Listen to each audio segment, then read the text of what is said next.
नाशिक शहरात गणेशोत्सवाची धूम पाहायला मिळते। मात्र उत्सवाच्या नावाखाली शहराचं विद्रुपीकरण सुरू आहे। महानगरपालिकेच्या निवडणुका 6 महिन्यांवर आल्यामुळे अक्षरशः कुणी उठून स्वतःची होर्डिंग्ज लावतोय।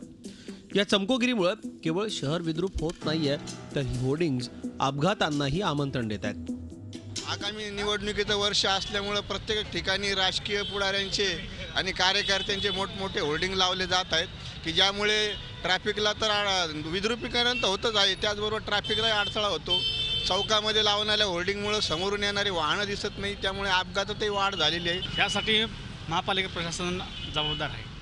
शहराचं विद्रुपीकरण थांबवणे महापालिकेच्या हातात असताना महापालिका केवळ बघ्याची भूमिका घेत आहे आणि केवळ धार्मिक उत्सव असल्यामुळे याच्यामध्ये हात घ्यायचं महापालिका टाळत आहे। तर हे महापालिकेच्या जबाबदार अधिकाऱ्यांनी याकडे लक्ष घातलं पाहिजे। त्यामुळे उच्च न्यायालयाच्या आदेशांचीही पायमल्ली सुरू आहे। मात्र अशा चमकोगिरीला आळा घालण्याऐवजी मनपा सुस्त पडून आहे।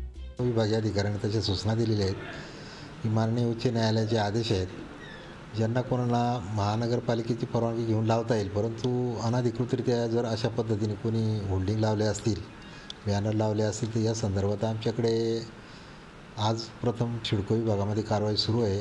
गणेशोत्सवापाठोपाठ नवरात्र आणि दिवाळी आहे, त्यामुळे होर्डिंग्ज लावणाऱ्या या चमकोंना आणखी रान मोकळं होणार आहे। त्यामुळे आता होर्डिंग्ज लावणाऱ्या कुणालाही निवडणुकीत ठारा नाही असा नागरिकांनी संकल्प केल्याखेरीज या चमकोंना धडा मिळणार नाही।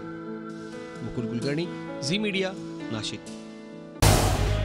झी 24 तास रहा एक पाऊल पुढे।